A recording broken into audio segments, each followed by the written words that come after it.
ಕೊಪ್ಪಳ ಜಿಲ್ಲೆಯಲ್ಲಿ 2 ವರ್ಷದ ಅವಧಿಯಲ್ಲಿ 167 ಕಳ್ಳತನ ಪ್ರಕರಣಗಳನ್ನು ಪತ್ತೆ ಮಾಡಲಾಗಿದೆ.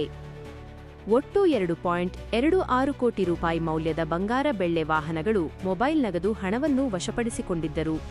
ಅವುಗಳನ್ನು 123 ತೊಲೆ ಬಂಗಾರ, 5 ಕೆಜಿ ಬೆಳ್ಳಿ, 94 ಲಕ್ಷ ರೂಪಾಯಿ ನಗದು, 44 ದ್ವಿಚಕ್ರ ವಾಹನಗಳು, 16 4 ಚಕ್ರದ ವಾಹನಗಳು, 80 ಮೊಬೈಲ್ಗಳನ್ನು ವಶಪಡಿಸಿಕೊಂಡಿದ್ದರು. ಈ ಅವಧಿಯಲ್ಲಿ ಪ್ರಕರಣಗಳನ್ನು ಪತ್ತೆ ಮಾಡಲಾಗಿದೆ. 2000 ಇಸ್ವಿಯಲ್ಲಿ ದಾಖಲಾದ ಪ್ರಕರಣವೂ ಸಹ ಪತ್ತೆ ಮಾಡಲಾಗಿದೆ. ಈ ಮಧ್ಯೆ ಹಲವು ಪ್ರಕರಣಗಳು ಚಾಲೆಂಜಿಂಗ್ ಆಗಿದ್ದವು, ಅವುಗಳನ್ನು ಪೊಲೀಸರು ಪತ್ತೆ ಮಾಡಿದ್ದಾರೆ ಎಂದು ಜಿಲ್ಲಾ ಪೊಲೀಸ್ ವರಿಷ್ಠಾಧಿಕಾರಿಗಳು ತಿಳಿಸಿದ್ದಾರೆ. ಈ ಮಧ್ಯೆ 2021 ಮಾರ್ಚ್ 5ರಂದು ಗಂಗಾವತಿ ನಗರದಲ್ಲಿ ಅಮರಜ್ಯೋತಿ ಎಂಬುವವರ ತಾಯಿ ತೀರಿಕೊಂಡಿದ್ದಳು. ಈ ಸಂದರ್ಭದಲ್ಲಿ ಅವರ ಮನೆಯಲ್ಲಿ 55,000 ರೂಪಾಯಿ ಕಳ್ಳತನವಾಗಿತ್ತು.